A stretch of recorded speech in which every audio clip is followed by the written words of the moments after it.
I will say that I pondered the unthinkable. I knew I could turn and walk right back out on that balcony to face the setting sun. I could drop my guys and scream your name to the wind, scream it with all my heart and mind and soul, and every guest would see me. Silence would fall. Glasses would be lowered, their faces would turn upward, one by one, drawn to the windy woman standing on the balcony, 5 stories up.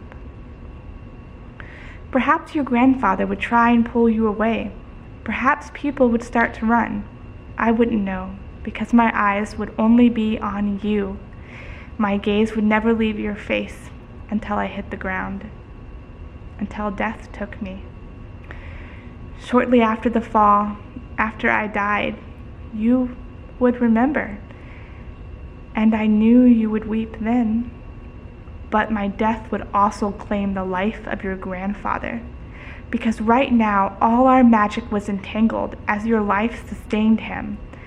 When I died, all the magic would seep out of you because we are bonded. It would seep out of you, and then the black bond would be useless. And your grandfather would probably die as his main ley line was drained by me, by my death. Your father was old now.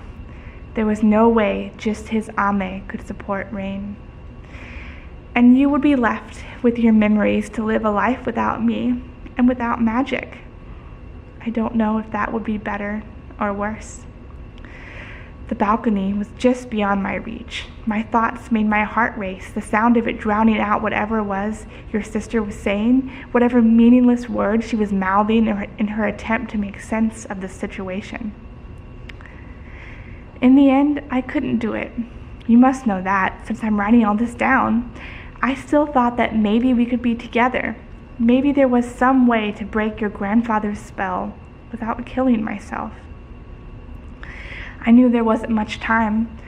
Probably before the night ended, our bond would dissipate, blown away in the wind like it never was. Our kisses on the beach, gone. Our whole life unraveled before your very eyes. No house, no late night snacks at the diner across from our complex. No after-dinner movies. Everything gone. And now the paper is all wet. I know it will dry before you ever read this, but right now it's sopping and I can't see. There in your sister's room where I was thinking such thoughts, reality, like a sudden downpour of torrential rain, came rushing back. The guests continued to murmur outside the window. The band played on. The sun had also gone down, wiping away the last fragments of our life. Your sister was pacing, muttering to herself. And I was still alone. We both jumped when her phone rang, breaking our individual silence. It was Carrie. The deed was done.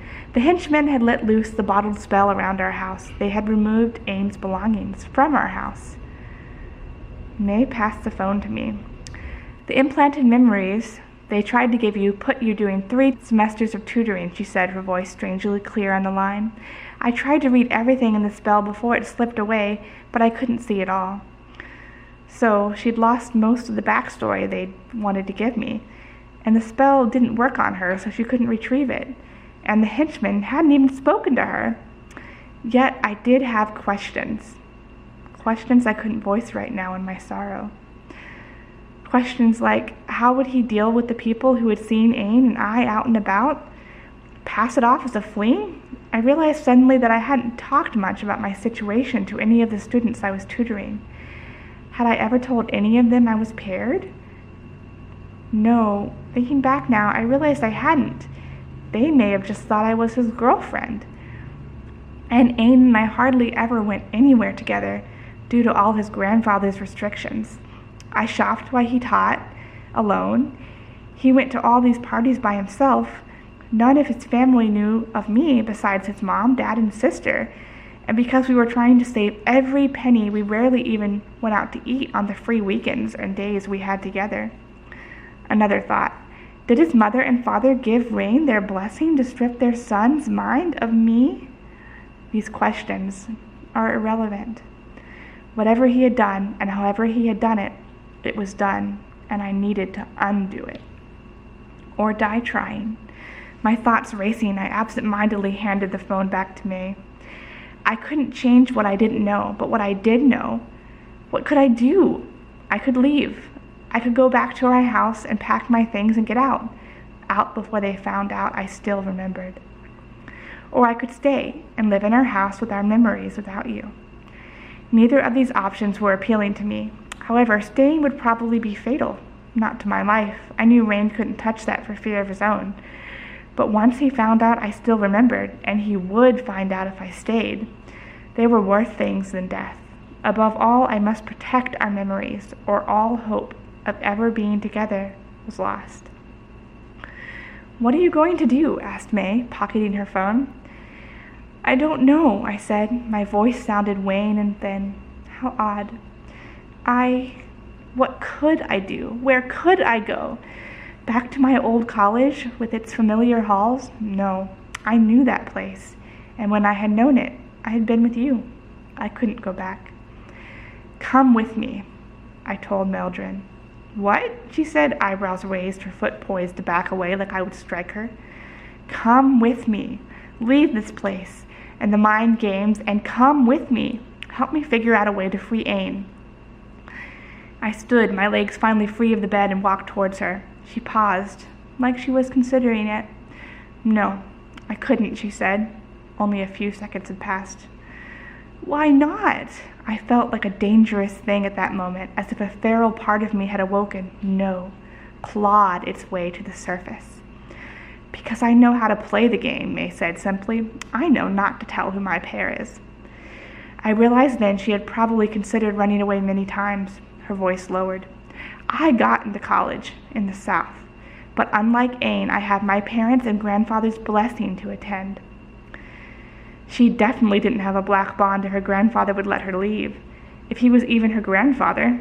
"I'm getting away, but I'm going to do it with my parents' money," she finished, eyes averted. I let my hands fall to my sides. "Take me home," I said. On the drive back, I asked if your parents were paired. Of course they aren't. If they had been, your mother would have seen the horror of what her husband was chained to. May told me that in your family, the firstborn are not allowed to pair. The heir must look after the college, and therefore he would need to retain his magic if his wife died. Firstborns among the family do not ever share their true name. They mate in body only. I shudder. A lie to hide your grandfather's black deeds. Marriage, May says, in her family is not really about love, but more about political alliance. My parents, besides appearing in social functions, don't spend much time together, she says softly. I can hear the pain in her voice. I remember when I was little that my dad used to lock my mom up in her room. We wouldn't be allowed to see her for days.